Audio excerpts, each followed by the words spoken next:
Okay. Hello, everybody. I hope this is actually working. Mercury retrograde is causing all kinds of fuckery. There's just no other word for it, to be honest. So hopefully this is all working out. Okay. Great. So happy almost full moon, everyone. How is everybody doing? Are you feeling that Mercury retrograde coming? It's almost like feeling like a storm is coming, or like the waves are being pulled out, back to the ocean. It's just kind of like a very subtle, chaotic energy, and to me, it's just been coming in waves, like little by little by little. So, if you have your chart, I strongly recommend looking at it because you can see where Pisces is in your chart, what's going on in your 12th house, and what is going on with mutable signs in your chart, and that can give you an idea of basically how this energy is working for you or not working for you, and also what lessons are coming up, and we'll also look at Mercury too to see where it's going to be traveling in your chart. Okay, so we're going to start with the basics, and then we'll kind of get into the other random but I think relevant stuff that I've been looking into and just researching this week preparing for this. Okay, so full moon in Pisces. Pretty much everywhere I look, not everywhere, but a lot of places say the same thing about full moons are about letting go and purging and da da da, and that is all very true, I think. I don't know what you do for your ritual in the full moon, but I do find that the energy of letting go is very, very relevant. I usually focus on cord cutting or what I want to release. To me, it almost seems like really obvious of what I'm trying to ignore in my darkness, like on full moons, because that light is like shining into our darkness, into the subconscious. And especially with Pisces, it's like what we're realizing right now, it may or may not even be true because of Neptune's very ethereal, foggy, unclear, confusing, spiritual, emotional energy. It's just hard to tell what's going on right now. And we also have this Sun trine Pluto that's still going on as well. So the Sun is currently in Virgo, and we have Pluto in Capricorn, of course. So there's just like this aura of seriousness, but then with the Pisces energy, it's like very confusing and spiritual. So it's very interesting right now. So I'm going to pull up the chart first, and we'll just get into like the basic stuff. And then we will talk about what Pisces is, what Pisces does a little bit, and what the 12th house is, and we'll just kind of go from there. So, okay, this is going to look really weird for a second. I'm still trying to, I know, figure all of this stuff out. Okay. So I use Solar Fire software. I really like it. Okay, so the full moon is occurring at, it is exactly 6:55. So 6:55 p.m. tomorrow on Monday, September 20th. Okay. Let me just make sure that everybody can see me okay. Basically, with YouTube, you have to have, like, your own, like, you have to have a separate streaming software, which, like, blew my mind. I'm like, back in my day, we just upload the video right there. But, like, it's just very interesting now. Okay, so this is the full moon chart. Okay, here is the Sun in Virgo.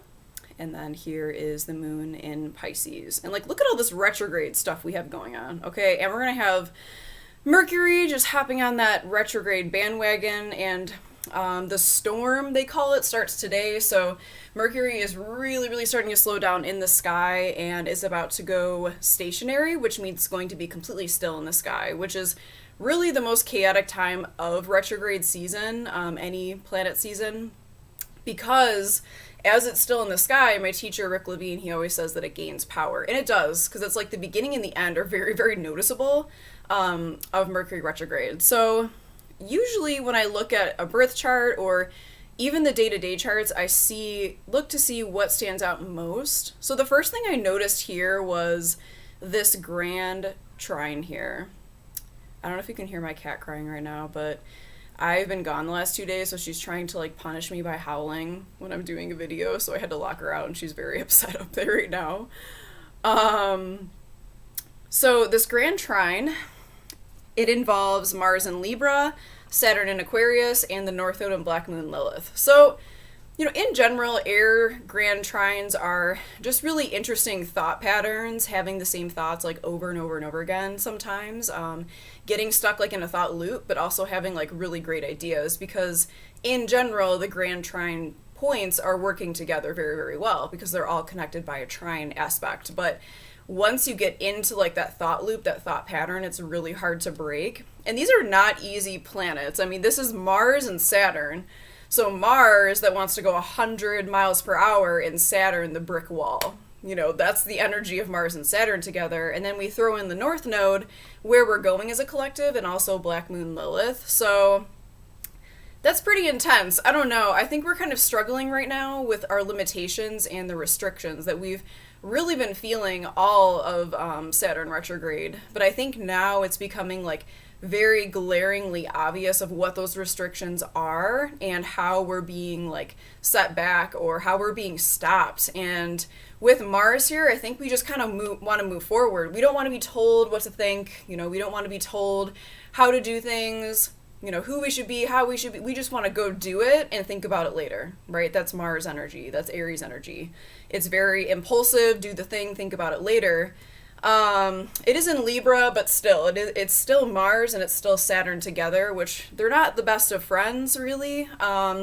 So I do think maybe it feels like a hard stop, or even when we should stop, it's like we just can't mentally and intellectually. We just keep going and going and going. The good news is that if you include the North Node and the South Node in this, it is a kite, which means there's a way out.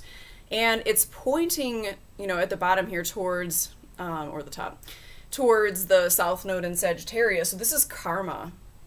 This is karmic patterns. And I just feel, based on like my past life regression experiences, that maybe the thoughts that we're having right now, the mental stimulation, mental illness, or it doesn't have to be negative. I just have a feeling that it is with, Black Moon Lilith here and that tense energy of Mars and Saturn. Sometimes we carry thought patterns with us. And with the Pisces moon, I almost wonder if it's like illusions and delusions that we have that maybe we've carried for like many generations, many lifetimes. Something just keeps repeating, I think, into the present that doesn't need to be repeated anymore. That's kind of like the energy I'm getting from this. And like I said, this like opposition here with the nodes, not everybody includes those in the chart. I do, because I think it's relevant. What are your thoughts doing right now? What are you getting stuck in? Stuck is a really good word, I think, right now, especially with like the Sun trine Pluto and Earth. There's a rebirth happening, but like I just feel like collectively like we want to hold on, like there's something we want to hold on to, and to me it feels like we're not moving, and that could be because Mercury is slowing down, but there's something that we need to release that we just can't take with us anymore. We can't take it into the future. Okay, so do I want to talk about this yet? Okay, let's just hop over to these slides I have real quick, just so we can discuss what Pisces is. I know, that's like so trippy. Okay. Okay, so this is tomorrow. Well, this is the live today. Okay, so what is Pisces? I don't know why I was like laughing so hard, because I just couldn't think of like what to title this, and just that's all I could come up with. What is Pisces? Okay. So I'm getting this information from this book I have. It's a very basic book. It was actually gifted to me, The Complete Book of Astrology by Chris Brandt Risk. It's okay. There's definitely parts in it that I will read to you that sound like the author maybe just got really sick of astrology and just started like insulting everybody. But besides that, like it's okay. It's a good like beginner, like basic book. Okay, so Pisces, the modality that Pisces is mutable, flexible, changeable, go with the flow. Element, obviously water. Symbol, the fish or the fishes of duality. If you look at the Pisces symbol in this picture right here, it's basically two fish swimming in opposite directions, and that's supposed to represent how Pisces like takes the energy and like blends it together and like melds it together, dissolving boundaries, dissolving literally reality, and that's kind of like the theme here. with Pisces, I think, because when you look at Pisces and Neptune, they're so like beyond reality. They're beyond the rules, the laws, the traditions, the structures that Saturn puts in place. Neptune is beyond that. So Neptune like does whatever the heck it wants, basically. The flower is the water lily. Apparently, I didn't know that. Gemstone, aquamarine colors, body parts, feet, and lymphatic system. Which immediately to me that's detoxing. And I think, and I almost wonder, I don't know that much about medical astrology, but I almost wonder with the detoxing, the lymphatic system,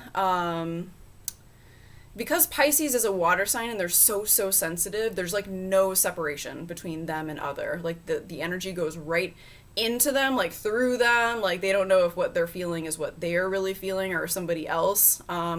Every Pisces I know like struggles with that. So I wonder if that's like the detoxing kind of energy that we're getting, especially with the full moon. It seems like a good time to like cleanse your mind and your space. Ruling planets, Neptune, and in traditional ancient astrology, it's Jupiter, which there's qualities of both, and they're very similar. And the house is the 12th house of karma, keywords, compassion, imagination, and spirituality. Okay. Can everybody see me okay? I'm just going to check just to make sure. So Pisces is kind of like the sum of all the other signs in a way. Oh, you can't really see. Okay, I'm glad that I looked at that. That's annoying. Okay. I'll make this a lot smaller so you can... Okay. Okay, so Pisces, the 12th and final sign of the zodiac, is the archetype of the seer, the mystic, the psychic, the spiritual teacher, the spiritual leader. Jesus, a lot of people think that Jesus was a Pisces, and maybe his death, I believe, oh my gosh, his birth or his death? His death, I believe, they think maybe that started the age of Pisces. Don't quote me on that, but it's something like that. Pisces sees beyond the veil. Pisces literally exists, like, they exist in the physical, but it's so easy for them to expand beyond that, and it kind of manifests as, like, daydreaming, spacing out, not paying attention. They're, like, literally going into other dimensions, other worlds, because if you think about the order of the planets, Saturn is the boundary. Well, Neptune is beyond Saturn, so Neptune doesn't have to listen to Saturn, so Neptune expands forever, while Jupiter, which is inside the boundary, can only expand to Saturn. That's the difference between those two. They're very similar energies. Okay, define the laws of the physical world. So Pisces weaves God or Christ consciousness back into the world of the mundane, which is what Virgo rules. The mundane, the day-to-day details, the little things, that's Virgo. So Pisces is the opposite or the complementary side of that. They're the mystical teachers who see the invisible web that connects everything and everyone together. Okay, so if you have your chart, look at your chart and see where Pisces is. What houses is it ruling? What do those houses mean? If you don't know, just message me. I mean, I guess there is some good information on the internet for sure. Some of it maybe not so much, but I am going to eventually make like a sheet where I explain like what the houses are and stuff so you can have that as we do this. I'm drinking coffee at 6 p.m. Okay, so let's go to the next one. The 12th house. So Pisces rules the 12th house of spirituality, letting go, basically absorbing back into source, absorbing back into the collective consciousness, the source energy, whatever you want to call it, God, goddess, universe. That's what Pisces is about, letting go. Pisces really vibrates at that vibration of sleep, meditation, resting.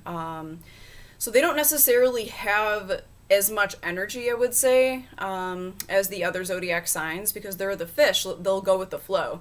They kind of utilize whatever the wave or wherever the current is taking them. They just kind of like ride that wave. And I think a lot of them feel like self-conscious about that too, but like they're literally meant to be like in contemplation, in meditation, just like chilling. It's not going to be an easy life for them at all because they're so connected, to the spirit world that living in reality can be a really uncomfortable and harsh experience for them. So the 12th house, mysterious waters. It also rules hidden enemies because the 12th house is dark, it's hidden.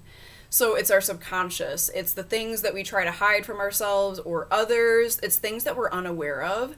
It's really interesting to look in people's birth charts, because when they have like really prominent placements, their planets, maybe some asteroids, they're like completely unaware sometimes, a lot of the time, of that part of their personality. I have Pluto there, so yeah. So I wrote here that diving into the ocean requires some sense of trust in the unknown. Pisces vibe right there. There's no way to fully know what is lurking in the depths. The subconscious has mysteries, dreams, nightmares, illusions. There's so much power there. Neptune is not just like some softy healer or something. And that's a big like misunderstanding, I think, with Pisces in general and Neptune. It's not just like a chill planet at all. Neptune is powerful. Neptune comes into your life like a tidal wave and just like sweeps it all away. And then you have to like try to rebuild anew. But the thing with Pisces is that like you can't really grasp it. You have to go with it. You have to flow. And looking at your chart, wherever Pisces is, that's going to tell you what aspect of your life this is happening in right now. And I put the Moon Tarot card here also because even though the Moon rules Cancer, this is technically the Pisces tarot card. And the Moon, I just always saw that tarot card as like, you know, feminine wildness, just the feminine, dark, hidden aspect that femininity is, that the goddess is. It's not seen like the sun as much. The only reason it's seen with the full moon is because of the light of the sun being reflected. But in general, I can't remember where I read this, but basically it was saying how like women, like getting to know another woman is like just like walking into darkness and like having to like feel it out. Like you just can't, like you can't see it, you just have to like intuitively try to find out what's going on. And I think that's really scary, you know, like for my boyfriend probably.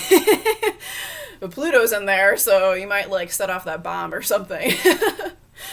Okay, so the 12th house, it cannot be accessed usually by conventional means. So not like traditional therapy.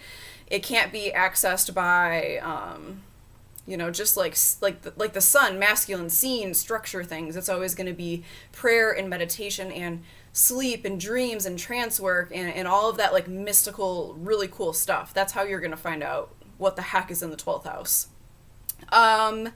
And from this book, I just put this quote here. This is the house of self-renewal as it rules your subconscious and self-talk. It indicates intuitive or psychic ability in your inner spiritual self. You can also take pictures of this if you don't feel like reading it right now. But it's also the house of self-undoing, and karma indicates where you can be your own worst enemy. The 12th house rules secrets, worries, confidential information, and private matters, as well as deception and unknown enemies. Yeah, the hidden enemies thing has always been really interesting to me. Like I said, I have Pluto there, so like that's like such a like an issue, I think. And it almost like for me creates like a constant feeling of like distrust because I have Pluto there, like the planet of death. So even if there is no threat, I always think there's a threat. And that's how I become my own worst enemy. If you don't have any planets there or asteroids or anything, just look at what the ruler, you know, of the 12th house is for you, and it's going to give you an idea of what power is in your 12th house, but also like what kind of issues you deal with. Okay. Okay, we'll come back to that. Saturn. Okay, let's go back to the chart. Great. So another interesting thing about this full moon is this septile triangle here with the pink lines. Let's get rid of this other stuff. What am I doing? Okay, here. Yes, the magic aspects. So another interesting thing here is this septile triangle. So septiles are basically the energy of the magical, mystical, spiritual, bizarre, weird, alien, seven-pointed star that's been used since forever, basically, for magical purposes, manifestation purposes. It's a really weird energy because everything that in the center of these charts, as you probably know, this is all energy. These are the harmonics of the chart. So yeah, you have these points, but it really is dependent upon what these aspects, these angles are telling you. So we have this interesting septile. We have a lot of septiles. So if the Pisces energy wasn't psychic and spiritual enough, we have all of these septile aspects that's just making things, I don't even know, like amped up, like everything is super intense, good and bad, it's all amplified. I always see this as like a portal being created and like something's coming through. I'm really reluctant to say what that is because I never really know. Because it's always different. You know, some people believe that there's like aliens here that are helping us on our ascension. And I'm not denying that, I don't know. It can be portals to other worlds, universes. There's something happening. There's some kind of energy, spirits being funneled here on this Pisces full moon for a reason. And I feel like we need it. I just feel like with the Virgo season, we've been so critical of ourselves and others. We've been so nitpicky, really, really hard on ourselves, really, really hard on other people too. Where's my water? I'm drinking out of this olive jar. Okay. So with this Pisces energy and these septiles, things are going to get really weird. Pay attention to your dreams. Pay attention to your visions. Symbols, that's like been a big theme, at least in the past week for me. I'm like really big into symbols though. But just notice like what imagery is coming up in your head. Pisces is water, emotional. What kind of feelings do you have? Like what is your intuition telling you? It's like those things, again, that can't be grasped with the logical mind. So it makes it really hard. And we also have some quintiles also. And quintiles are connected to the 5-pointed star, the pentagram, which is protection, creativity, abundance. There's a lot to say about the 5-pointed star, but it's generally a good energy. It's the energy of Venus, so creativity, beauty, art, love. There's definitely going to be some deep healing on this full moon, but it feels, I don't know, it just feels weird. I don't know. I know you know what I mean, but it just feels very bizarre. I have a lot of Virgo placements, so the Pisces energy kind of like throws me off a little bit. It's just like so relaxed. Okay, so let's go back to all of the aspects. All right, and then we'll just go through this real quick, the different things that are happening. Okay, so Mercury is trine Jupiter. So this is like very expansive thoughts, for better or for worse. Jupiter tends to be positive and optimistic, but whatever we're thinking, it just keeps like growing into like these huge things until it reaches Saturn, and then it kind of pops, and then we're like back to zero. So our minds are expanding and expanding and expanding to a point, and it's very magnificent and majestic, and then we get to that point where it kind of like deflates and then it doesn't make sense anymore. So it's like this like inhale exhale thing going on in our mind. So it's just the way that we're thinking. Saturn is also trine Black Moon Lilith.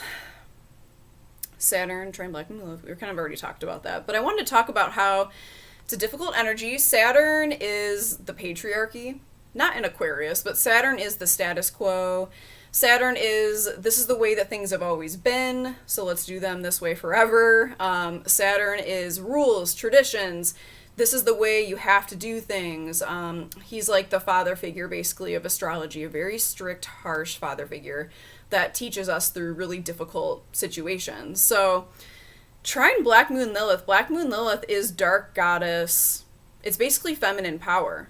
And I do think this is really relevant right now, just with everything in Texas and just the energy I'm getting from women. There's something with that. There's some kind of, because how do those work together? You know, the only way that I can see is like embodying that dark goddess energy that just like destroys or like flees the situation, or facing your oppressors or fighting back. So that connected to Saturn, I think that's interesting. And I have seen, on the internet that a lot of women all over the country are protesting what happened in Texas. So I wonder if that's like the pushback. That's that Black Moon Lilith pushing back against the patriarchy.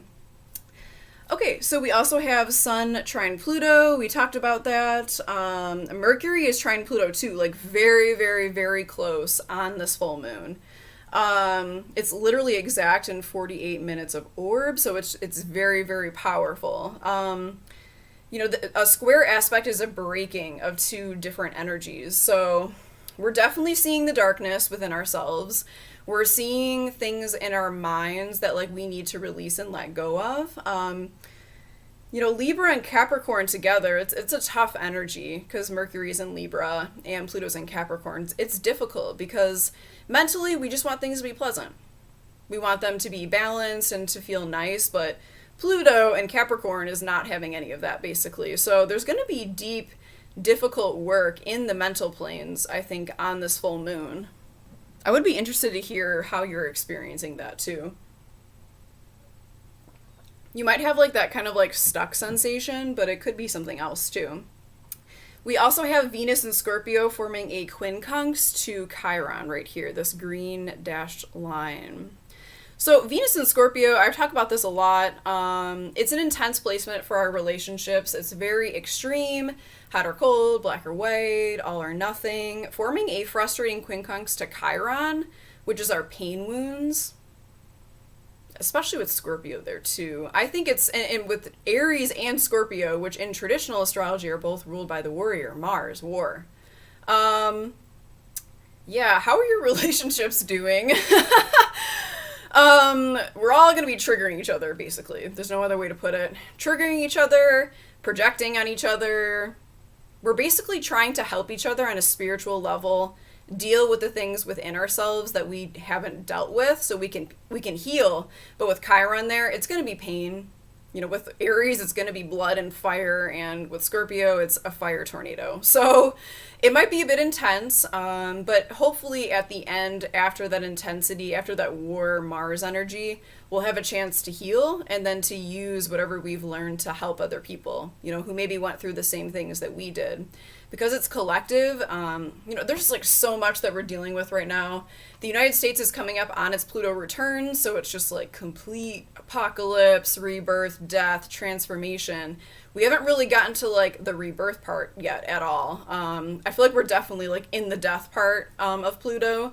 There's so much going on right now, and with Chiron and Aries, it's like an identity crisis for like everybody. Like literally everyone's going through an identity crisis. Who am I versus, you know, me versus others? Where do I stand? How do I do what's best for me? Like that's the kind of like Chiron and Aries stuff that's happening right now. Okay, and then we also have Mercury forming a quincunx to Neptune. It's about a 2-degree orb. So that's this green line here too.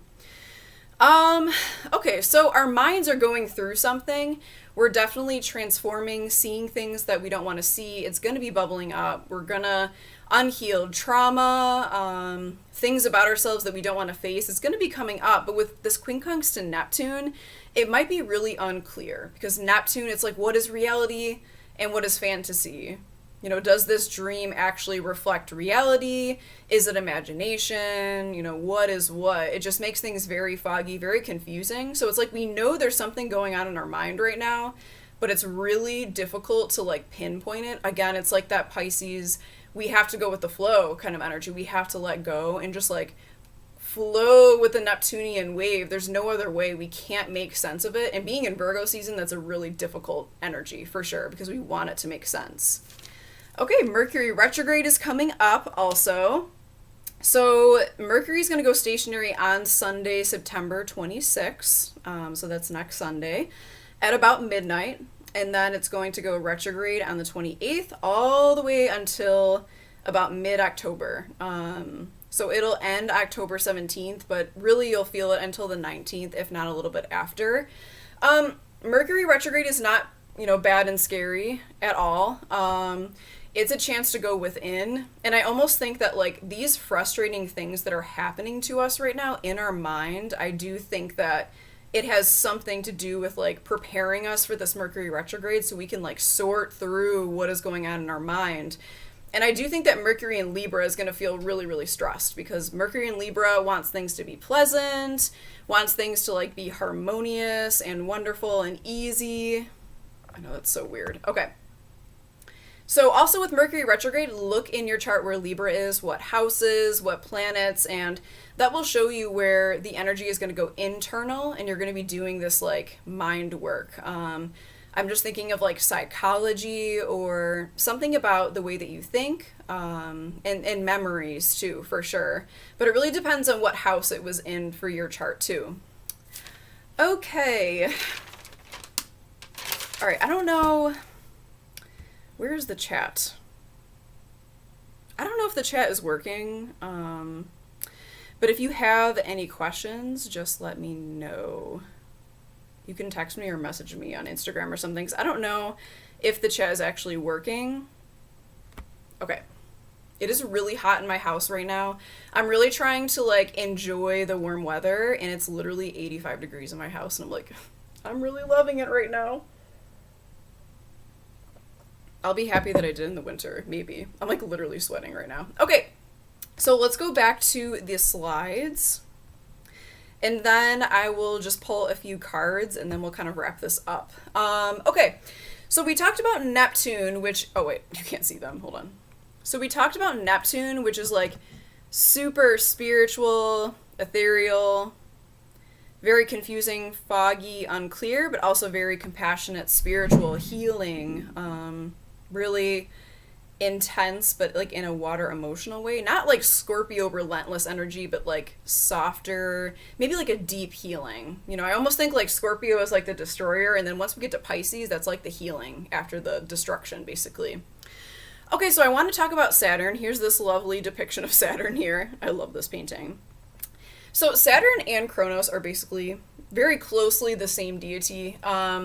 Saturn, again, is structure, rules, hierarchies. So in mythology, Kronos was a really harsh, almost like devil-like deity. That's how he was portrayed anyway. There's like this whole debate that the word Satan came from Saturn, which I could totally see it, honestly. So in mythology, Kronos, he castrated his father, Uranus, and Aphrodite was born from the sea foam from that. Kronos devoured all of his own children. He literally ate them so that they couldn't take power from him. Now, it sounds really messed up, and I just had to put this, like, painting here just to, like, really, like... let it set in, like, how freaky, like, Saturn and Kronos can be, because he teaches, as a planet, he teaches so harshly. I feel like Saturn is almost like the planet that brings, like, illness and just, like, really hard, difficult things into our life so that we can, like, really be tested and, like, find our own strength and our own resiliency. So he's not fun, you know, but he teaches you how to be strong and resilient and mature, and how to be an adult, how to pay back your debts and do what you're supposed to do, be responsible. So yay! I love Saturn though. Okay. So the reason I have this here is because Neptune, like I said, is beyond the boundary of Saturn. So Neptune can expand forever. Neptune literally goes to Saturn, goes to all the structures, all the rules, everything that Saturn creates. Not only can Neptune and Pisces see beyond the physical, they literally exist beyond the physical. And I think that they have the power to literally dissolve this reality and, like, ground in Christ consciousness. So there's something with these two together. I don't even remember how this all started. Oh, so Venus right now on the full moon, Venus in Scorpio is conjunct a fixed star called a Crux. And that's kind of like how this whole thing happened. So let's talk about what the Crux constellation is. So you might have heard the Southern Cross, maybe the song, maybe you heard it like in a book, or maybe, I don't know, maybe just saw it on any of these flags. This is like these are all literally depictions of the Southern Cross constellation. I had heard about it, but I never really did research into it. Like, I knew it was, like, powerful, but I didn't know what it meant or how popular it really was. So we have 88 modern constellations in the sky. And the Crux constellation, the Southern Cross, is literally the smallest one. But, like, people are obsessed with it. I just wasn't even prepared for, like, how deep this really went, and I feel like I've barely even touched the surface. It's in songs, it's in literature, it's in poems, like, all, like, famous people, writers, actors, they all talk about the Southern Cross. Even the Navy has, like, a whole initiation with the Southern Cross. Like, it's a huge thing, so I just wasn't really expecting this to go that deep. But it went really deep, and like I said, I feel like I haven't even really gotten, like, the whole picture. Okay, so Venus is conjunct a Crux, so this star down here at the southern point. In Latin, Crux means cross, okay? It's positioned right under Centaurus, hope I'm saying that right. Crux is almost exclusively visible only in the southern hemisphere. Now, because of the precession of the equinoxes, the axis, the Earth's tilt, it used to be visible all the way up to Britain, actually. So it used to be visible above the equator. You can probably see it at like the southernmost point of like Florida and stuff in the U.S., but it used to be seen above, and then it kind of eventually sunk below the horizon. So we can't see it here in Chicagoland. Okay, I'm just looking at my notes to make sure I get to everything. Okay, so the Southern Cross is used for navigational purposes. Early sailors, it was like really exciting for them to like go below the equator, like into the southern world, and like see the Southern Cross for a first time. There's literally a whole song about it by Crosby, Stills, and Nash. I never knew what that was about. I thought it was about the South, like in the US, like the South and like Christianity. I literally thought that that's what it was about. But no, it's about the actual constellation. So it was used for navigation, early sailors. Now, someone, her name is Jamie, I'll have her Instagram up here in a second. She was in the Navy, and she said that the Navy actually does a whole initiation process when they see the Southern Cross, when they go below the equator. So I'm like, what the heck? Why is this so popular? Like, I just could not understand it. So that Crosby, Stills, and Nash song, I wish that I could play it, but I think that's like a copyright issue. When you see the Southern Cross for the first time, you understand now why you came this way. Never knew what that was about at all. So Crux, it doesn't contain a dark nebula, but it's very close. It's like the most prominent, famous dark nebula in the sky. You can actually see it with the naked eye down there. Apparently, the Coalsack Nebula was featured in Star Trek episodes, so it's very famous, and there's a lot of like lore and myth connected to that, including people who think it's like a void, like it's literally like a black like area in the Milky Way. So people think it's like a void, you know, the starting point of creation. There's going to be a lot more having to do with that, and there's also the Jewel Box star cluster. NGC 4755. It actually is contained within Crux, very beautiful. This is so dumb, but like, so this picture, I was on Wikipedia literally, so this picture was taken by the VLT. I'm like, oh, what is the VLT? Very Large Telescope. It's literally called that. I thought that was really funny. Okay. And it was taken by the ESO, the European Southern Observatory, and look what their logo is. The freaking Southern Cross. You can't get away from it. You know, the 4 points of the cross are like navigational things, like I said. So, you know, the 4 elements, the 4 directions, the 4 seasons. There's like something about the 4s. Because of tarot, I always saw 4s as like stability. Like a chair has like 4 points, and that's what makes a chair stable. So there's something about the number 4. Now, getting back to the cross thing. So Saturn, this is Saturn's symbol. This is also the alchemy symbol for lead. There is another version, but I'm just going to use this for like simplicity's sake. The Saturn symbol has a cross, okay? This is the point where I started doing research. I'm like, what is it about this constellation? And then I'm like, what does the cross really mean? Because I know that Christianity did not invent the cross. It was a pagan symbol. What does it mean? So the alchemical symbol for lead is the Saturn symbol. Now, lead is really interesting in alchemy and just in general because certain heavy metals, including uranium, they eventually degrade to lead. Lead is very abundant. It's everywhere. In ancient Rome, they actually made their pipes out of lead. Yeah, like they're drinking like water pipes, and there are a lot of historians that think that the fall of Rome was because of that. I mean, it makes sense. And if victims had lead poisoning, it was called Saturnine. Saturn, okay. And lead is referred to as the father of all metals. Well, Saturn is also referred to as the father figure or the father of time, the father of reality. So the whole thing with Kronos devouring his children, it's not supposed to be literal, of course, but he's father time. So if father time is devouring his children, it's kind of like how time devours us. You know, we can't stop time.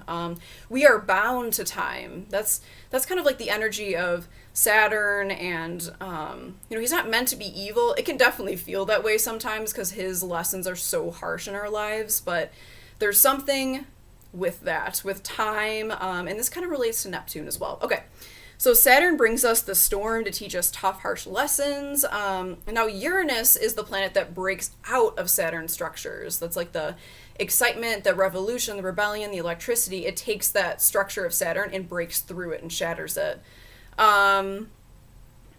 Saturn's teachings are not meant to damage us. He's kind of like doing God's dirty work in a way. Okay, so let's go to the next slide. So interestingly, I actually ended up here with Peru. I'm trying to go off of my notes, but I don't like doing that too much. Okay, so back to the Southern Cross constellation. This is really interesting. In Peru, they have a lot of carvings that point to the Southern Cross constellation. So in particular, there's this carving, which points perfectly south. Like if you took a compass to it, it points literally perfectly south. How did they do that? And it literally looks like the Southern Cross constellation too. They even call it the Southern Cross stone, even though, I mean, there's no way to prove it, but like, come on. Like it looks like it, it's pointing south. Okay. So they also have a very famous symbol called the chicana. Now the Incas, they did not invent this symbol. This is a very, very, very old symbol. This is another version of it. A very old symbol, in the Andes Mountains.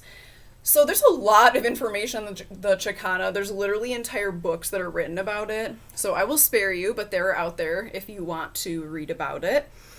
The chicana is basically a staircase of self-knowledge. So it's about ascension. It's about enlightenment. It's supposed to reflect the idea of there being three different worlds: the upper world, the middle world, and the lower world. It's very complex. All right, let me find my notes on this. And I just thought it was interesting because it is called the Andean Cross. Now, it wasn't always called that. There was something that the invaders called it later, I believe. So it wasn't always referred to as the Andean Cross. It was referred to as chicana, which means bridge. Okay, bridge. So bridging the gap. Basically moving from one dimension, one plane of existence to another. That's what chicana means. That's what it's about. Can you see this okay? Let me make sure. Okay. So the chicana cross is very interesting. There's also versions that have this center. So there are 12 points on this chicana. Okay, and then the 13th point is supposed to be the center. Now, interestingly, where is this? Okay. So basically the center is supposed to be the circle or the void, or like the belly button. So where life begins. It's that 0 point. It's that point of creation. That's what the 13th point is supposed to be. So there was also the 12 steps of self-knowledge, obviously value-based action, wisdom. There is so much contained in that symbol. Like we could never get into it because it would just take forever. Okay, and there's also 13 moons, and if there's 28 days per moon in this culture, 364 days. That means the 365th day is day 0. So May 3rd is the day of the chicana. This is random too. I don't know if this is related. It might be. Yes, there really is an IlluminatiOfficial.org. And this is one of the symbols that you see a lot, like in pop culture and stuff. And I'm pretty sure this is supposed to represent eternity and the void. And I'm like, they probably just like stole it from this, but that's just a guess. I don't know. So really this whole chicana is supposed to lead to the great mystery. And there's also like half chicanas like in Machu Picchu. And on the day of the solstices, it forms like a perfect shadow with the sun to where it shines down and it creates the other half of the chicana. And that's interesting because, again, it's supposed to be the worlds, the higher, the upper world, the middle world, and the lower world. And it's only on the solstices, too, which I thought was really interesting. So, and this is also representing duality. There's just something about, the cross and the constellation and, something with this. So we'll go to the next one here. Okay, so those are my sources for that. Okay, we'll get to this in a second. Well, no, we can go here, I guess. Okay, so Jamie, this is her Instagram. Check it out. She has some really great video. She made a really great video about the quantum web and sacred geometry and like her cosmic downloads. And I was like gathering all these facts. We didn't discuss like what either of us were doing at this time. And like I was gathering the facts but not really like getting it. I wasn't like putting the pieces together. And then I watched her video and I was like, okay. So there is a lot of talk that Jesus was a Pisces. He was very compassionate, sensitive. He had that like that Jupiter, Neptune, like philosophical mind, like the teacher, the healer, like it's so Pisces. Now the cross again is Saturn. So the cross of reality, the cross, I started thinking about what the cross symbol really represents. So it's like two things, two different parts stuck together. And picturing like a nail going into the center. Now in Jamie's video, she talked about how those cross points are like the points of creation, where you can either create or you get stuck. And that's exactly what I think the cross is supposed to represent. Because that's Saturn. Saturn is reality. We can either like root down and create something, but we can also get stuck. Like that's the energy of Saturn. Neptune is dissolving and diluting the boundaries, which connects us to Christ consciousness. So if you have Neptune, Pisces, Jesus dying on the cross, it's almost like maybe that death like releases us from the physical, but also that our spirituality, our own like consciousness, our higher consciousness, that's what frees us from the cross, from physical reality of Saturn. That's kind of like the message I was getting from this, because the two, like in history, there's just so many different like synchronicities that have been going on since I dove into this, that those two things go together. It's almost like existing here at all. We're already bringing in the Christ consciousness, or whatever you want to call it. We're already bringing in source energy by being here. And there's so many lessons in that. It's a lot. But with Saturn energy, like we can either get stuck or we can use it to manifest something greater. And I think that's like the dance, like the relationship between Neptune and Saturn. And I feel like this is so like significant right now too. Okay, what else here? So the center of that Chicana I was talking about is the void of creation. So it's, again, that 0 point, that creation. I think we get stuck for sure in Saturn. You know, we don't want to grow, we don't want to do the work to get out, but it takes work to reach enlightenment. I think that's like the connection. You know, just thinking about yoga, you have to meditate every single day basically, or a lot, to be able to free your mind, free yourself of the physical, and start to see beyond the physical into the, you know, through the veil, seeing into the God consciousness. And I wrote here, anchoring into reality anchors in Christ consciousness in a balanced state into this reality. So I think really the message is balance between the two. You know, Saturn is not Satan. Saturn is not the devil. Saturn is here to teach us. But there's a really special connection, I think, between those two things. Let me know what you think about that. There's so much more. I probably accidentally skipped over a lot of my notes. But yeah, there's something about Saturn paired with Neptune. Those two things go together. We have to work to free ourselves, and the things that Saturn puts into our life, that uphill battle that we have to climb and we have to fight our way up, and we feel like we're never going to make it, and it's the hardest thing we ever did in our life. Like, that's actually what frees us and connects us to our spirituality somehow, some way. Okay, so that is pretty much all I have for that. I hope that was like helpful in some way and relevant to you. There's like so much more that I need to dive into here with the cross and everything. Like I said, it is a pagan symbol, so I'm gonna pull a couple of the archetype cards. Something just flew out, so I feel like that's an important card. Ooh, agape. And then I'll kind of read what that means. Let's see here. Wow, that light is really yellow. Okay, agape, the mask, very cool, and the mask, I feel like that's important too, and the river. Interesting. So I am using the Wild Unknown Archetype deck, okay, by Kim Kranz. You see that? Okay. So I still haven't really learned these cards too much yet. I literally just opened up right to the Agape page. Okay. What if instead of putting yourself at the center of your spiritual practice, you put God, goddess, or nature at the center? Oh my god. I just can't right now. At the center! Sounds like the Chicana and the Void. That is really freaky. I have the chills. Okay. How would this change your approach? Okay, I'm going to read that again because I got too excited. What if instead of putting yourself at the center of your spiritual practice, you put God, goddess, or nature at the center? How would this change your approach? And that is the energy of agape.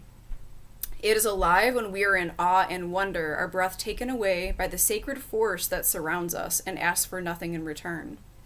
This card can indicate a spiritual initiation that stretches your capacity to love and serve. You sense the earthly as the heavenly. This is really weird, you guys. You sense the earthly as the heavenly and vice versa. Such an initiatory moment can appear in any form, and, like a healing balm to the modern soul, its effects last a lifetime. This also can suggest you reassess what you worship every day, consciously or unconsciously. What are you elevating? Where does the sacred ladder you climb ultimately lead to? Oh my god.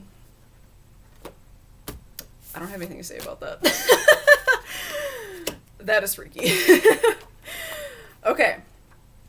LXI, the mask. And this looks like duality, if you ask me. We got like the darkness. Oh yeah, look at. Oh yeah, I have this cross tattoo. I literally forgot that I had this. Okay. The mask. We often think of a mask as something that conceals our identity. Yet contemplate the possibility that the mask permits our true identity to be revealed. It allows. The mask gives voice to that which was previously rejected. When this card appears, enact the side of you that is seeking expression, yet was never given a role to play on the stage of your life. Okay. Well, that's really interesting, too, because I do think that Pisces is, like, a total shapeshifter, like, in so many ways. Like, they just kind of, like water fitting into a container, they just, like, fit into whatever situation they're in, they can just, like, make it work. There may be mischief and deception around, and others may be trying on new masks, too. No one is sure who is who. Like, that sounds like Pisces Neptune. It's likely you become so attached to a single mask that you need to fall face forward into this perception, bending time. Bending time. Trust it. I don't know if I'm, like, just too excited, but it all seems very aligned. Okay. And then the last one, the river, with this like, black horse.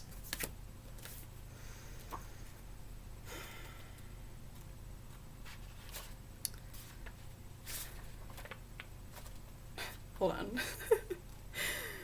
I can do Roman numerals here. Okay. The river. I live on a river also. There is a reason so many rituals of change and rebirth take place in the river. It is forgiveness embodied in physical form. Without asking anything in return, the river washes away what is no longer necessary, smoothing over the sharp edges and accepting all our mistakes and grievances. Once we step in, we are no longer in control. The river carries us farther down the stream of transformation than we planned to go. That's interesting too, and I kind of connect that to like Neptune maybe not just dissolving the sharp edges of Saturn, but like softening it, and like that's really what higher consciousness does, what the spirit world does. It softens us, you know, it makes us more emotional and childlike and playful. The river carries us farther down the stream of transformation than we plan to go. Its waters have a special gift for reflecting back to us a new and dreamlike vision. Forgot to say that Neptune is also the planet of visions. I think I said dreams. Once the tears have passed, we see ourselves as we haven't before, with a little more lightness, grace, and fluidity. Keep in mind the you that stands within the river is the real you.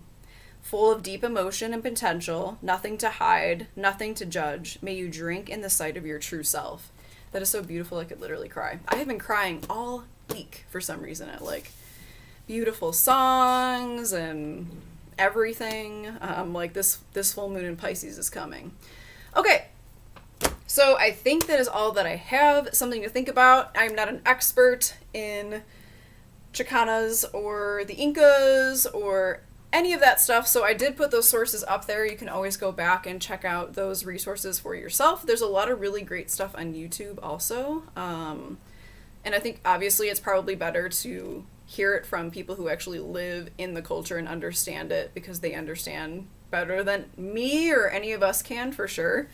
Okay, so I hope you have a wonderful full moon. Cry your eyes out, I guess.